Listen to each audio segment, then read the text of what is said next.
Hi, my name's Natalie Pragoon. I'm honoured to be here to teach you how to make healthy food. Most of it's going to be raw. The first thing we're going to do is get started with the basics, the simple. We're going to make an almond milk. First thing you're going to need is 1 cup of almonds. Now, I've just learnt that an Australian metric cup is 250 mils, an American cup is 230, so I'm using metric cups, so just bear that in mind.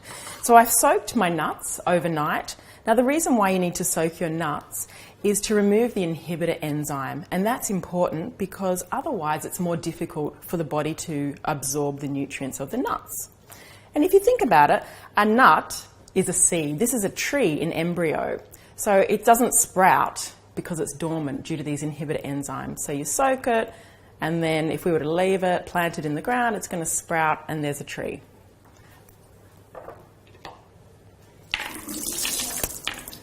So I've just soaked these overnight. I'm going to give them a bit of a rinse.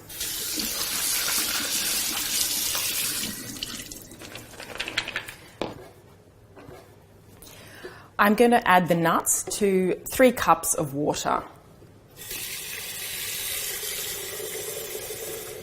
Now you could use more. You could use 4 cups of water and make a more diluted milk. You could use 2 cups and make a more concentrated milk, but I find this gives the best flavour. Just adding the nuts, and then all I need to do is blend.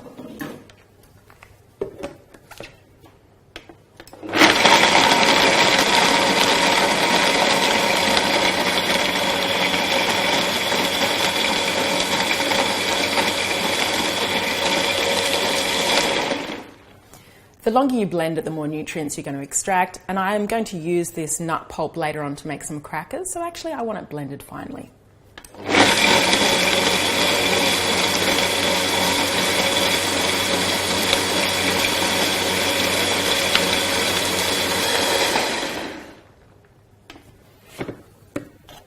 So I'm going to strain the milk into a nut bag. You could use a muslin cloth or even one of those clean kitchen cloths.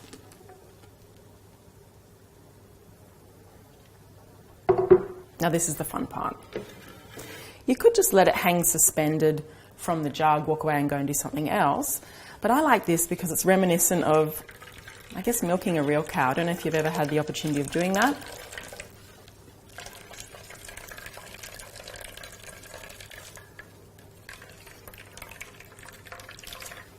You want to have a go, don't you?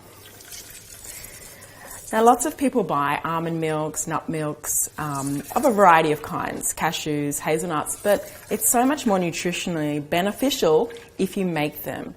Then you're aware of what kind of additives you have in there. And the only other additive I'm going to put in is some vanilla stevia drops. So I'm going to save this for later on. I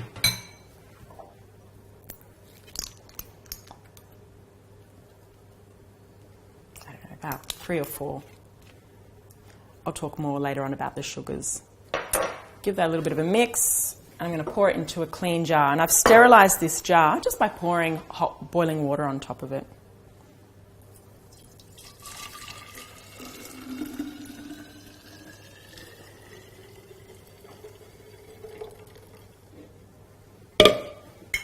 Okay. And there's the almond milk. Keep that in the fridge. It'll probably last about 3 days. Great on a breakfast cereal. I'm going to have a little taste now.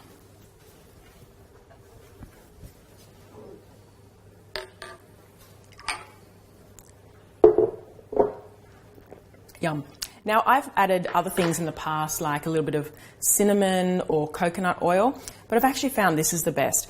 Ordinary milk like cow's milk is a little bit sweet. You have your natural sugars in it, but I just find by adding vanilla stevia drops, it gives it that nice sweet flavour with no calories, no sugar. And I'm just going to store that in the fridge. Lasts for about 2 or 3 days.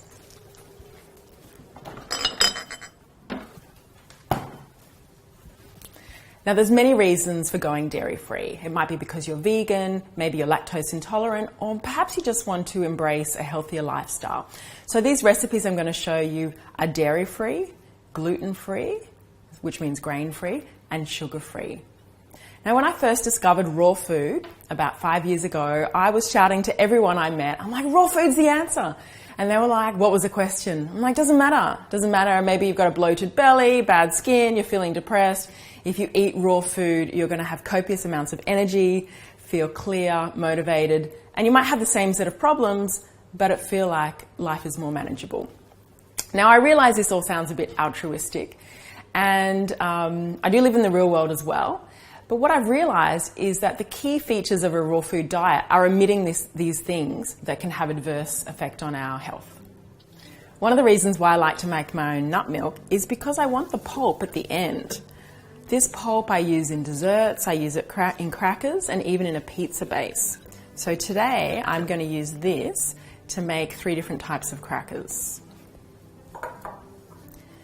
Now, if you're not going to use it straight away, just keep it in the freezer, or if your freezer's full, you could dry that out and make a dry almond meal.